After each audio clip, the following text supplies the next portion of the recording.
This is Ecotricity's ecotech roundup show from Aotearoa's first and only climate-positive certified renewable electricity provider. We only source from wind, hydro and solar, and we are the leading supplier of electricity to electric vehicles in Aotearoa. Search today at ecotricity.co.nz. Welcome back to another roundup of news in the world of clean cars and green energy. Thanks for joining me. We start today's show with breaking news from the week that caught the EV world off guard, an impending potential merger between Honda and Nissan. First reported at the start of the week and fleshed out towards the end, while early reports suggested that Nissan and Honda were looking to become one entity moving forwards, what now looks more likely is that Honda and Nissan will work together on a new jointly owned EV brand. Details are particularly sparse at this point, and this is still an evolving story, but as of the time of writing and filming this show, it's expected that the two firms will expand their existing EV partnerships in the near future to establish a new brand, and based on what we know, it's also likely that Mitsubishi will join its two rival firms for the ride. Also, given that Honda has an established relationship with both GM and Sony, this partnership could seriously open doors. Stellantis has confirmed that it won't be bringing its first all-electric pickup truck to market this year or next. Instead, the automaker plans on bringing forward its launch of that truck's range-extended sibling, the Ram 1500 Ramcharger, blaming what it says is overwhelming consumer interest in its range-extended offering and what it claims is a slowing demand for half-ton battery electric pickups. It's opting to focus its attention on the Ramcharger.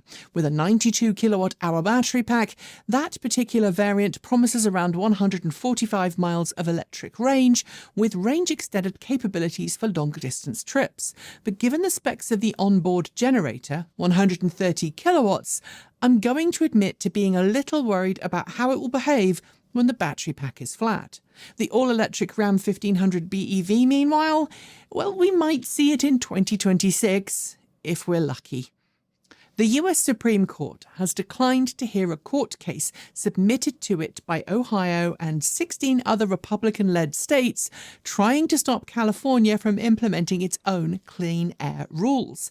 The case centers around the claim that California doesn't have jurisdiction over its own air quality, something the DC Court of Appeals ruled in April was not true. Trying to overturn the ruling, the Republican-led plaintiffs wanted SCOTUS to strike the ruling down, but it's refused to hear the case. With SCOTUS rejecting the case, California's Air Resource Board has received approval from the US EPA to enforce the latest new clean air EV mandates it's come up with, one that will set it on a path to ban the sale of most new gasoline-powered vehicles in California by 2035. Incoming US President Donald Trump said he's going to reverse the EPA's decision, but given that his run on the state's right to set their own rules, he would risk contradicting himself in order to do so. Electrek reported this week that new Tesla AI4 or Hardware 4 boards inside some of the newest Teslas off the production line are failing, leaving customers without many passive and active safety features in their vehicles. According to unofficial reports from inside sources, the problem seems to stem from a potential short circuit within the system during computer camera calibration, but many Tesla drivers are said to be reporting sudden failures with their nearly new vehicles. Given that Hardware 4 is fully integrated into how Teslas operate, a whole bunch of features within affected cars are failing to properly work, from cameras through to range estimates, navigation and GPS. It's not clear if Tesla has already submitted a report to NHTSA as per federal law, but it's likely that the only long-term fix will be a physical hardware swap, although we understand an interim software update could help ease problems temporarily. With no press department, Tesla has not issued a public statement at this time. Sticking with Tesla, it appears that the company is looking to rebrand some of its unsold Foundation Series model Cybertrucks, selling them to customers in Canada as regular models. While Cybertruck has been the best-selling electric pickup of 2024 in the US, and there are many, many happy owners out there, the launch price of the Cybertruck, substantially higher than originally promised, has caused some reservation holders to cancel their orders, and that's left some unclaimed Foundation Series Cybertrucks in Tesla inventory. In order to sell those vehicles on, it's now asking its service centres to remove Foundation Series badging on unsold models to enable them to be sold on as more affordable versions, with some expected to be modified at Tesla facilities in order to make them legally sellable in Canada. Again, Tesla hasn't officially responded to these reports because it doesn't have a press department, although I should note this week it does appear to be looking for a head of PR, so hopefully that will change in the near future. If you're a certain age, you'll remember the truly amazing Renault 5 Turbo, a street-going hot hatch inspired by the mid-engined, totally bonkers Renault 5 rally car from the 1980s. The competition variant was a favourite in the WRC's Group B series and helped sell both street-legal Renault 5 Turbos and regular Renault 5s, and this week we learn the nameplate is coming back in the age of EVs. Enter the Renault 5 Turbo 3E, a limited edition all-wheel drive super hot hatch with a sub 3.5 second sprint time.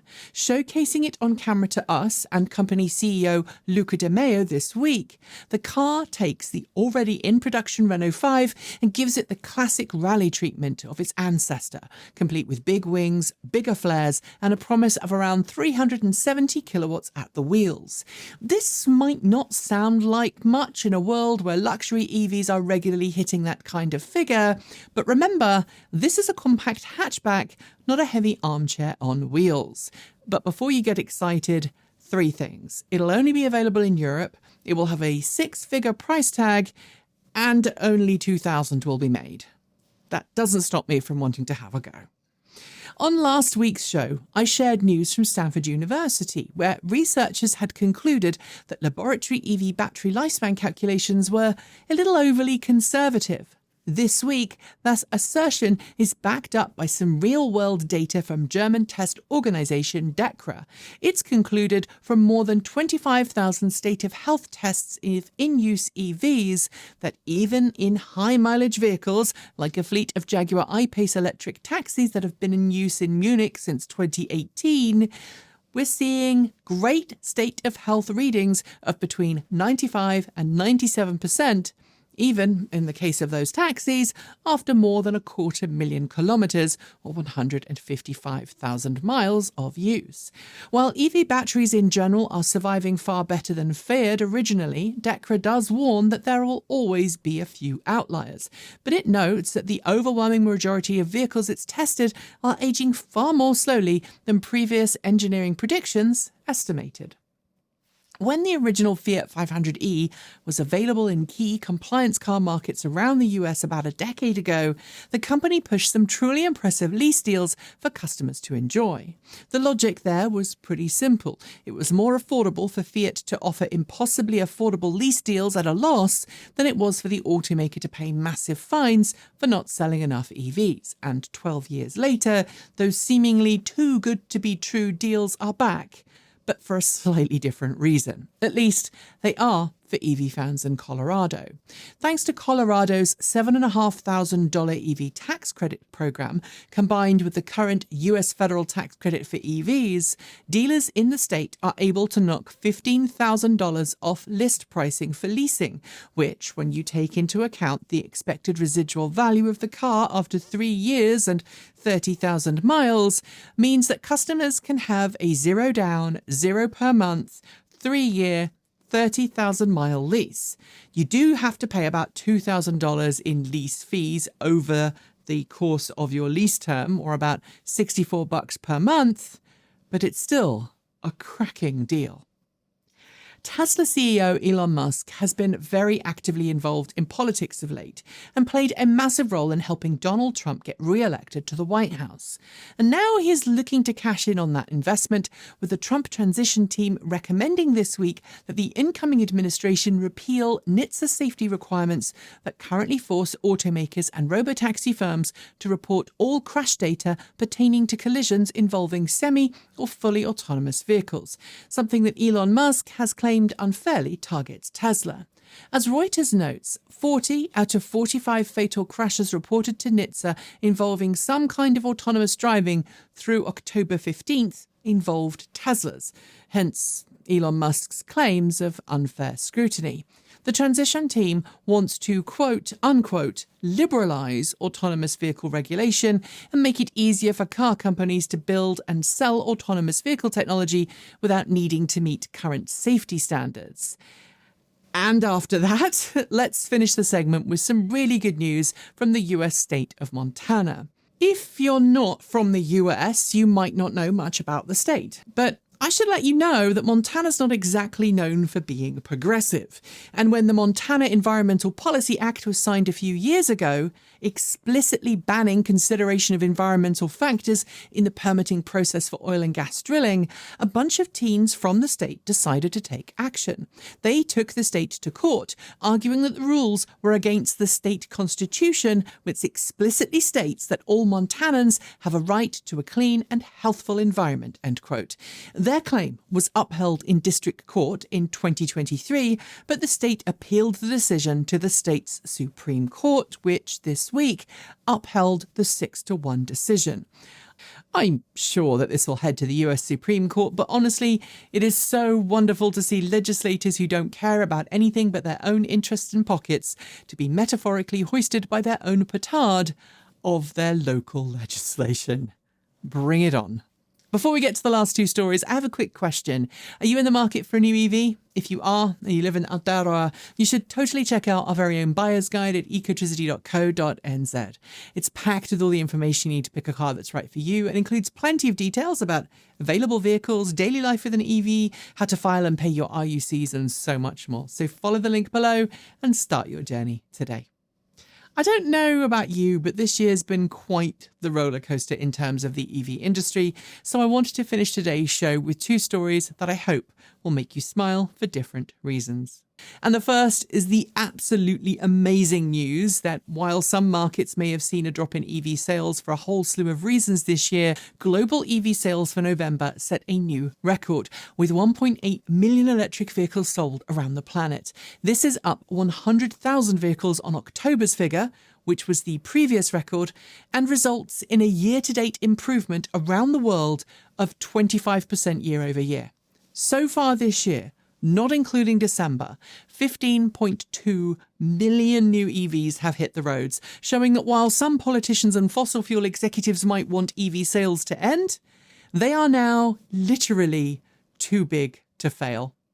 And finally, there's a bit of a long-standing joke in the US about how to drive around a traffic circle, known better in many countries as a roundabout.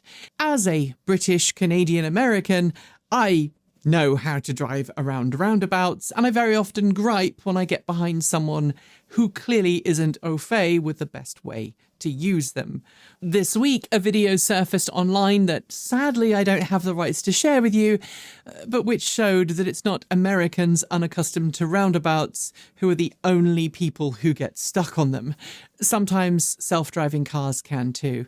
Earlier this week, a Waymo Robotaxi was filmed going round and round a roundabout in California, apparently confused about where it was going and how to get off the roundabout. Now, to be fair, the video doesn't have a particularly long single take and could be doctored, but it is a reminder that sometimes technology trained on us humans will inherit our less desirable traits. And on that note, we are done for the day and for the year. But before I go, do make sure you've hit the notification bell so you don't miss out on the latest in EV news from the channel. And of course, if you haven't already switched, it's high time to switch to Aotearoa's first and only climate positive certified renewable electricity provider. It is super easy to make the switch, and you'll be helping the nation wean itself off dirty energy and onto clean green power that will keep the land beautiful for generations to come.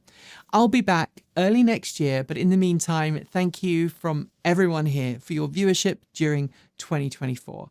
I hope you have a very peaceful end to the year, and here's to an amazing 2025. Thanks for joining me. I'm Nikki Gordon Bloomfield. Happy Christmas. Ka kite. See you next time.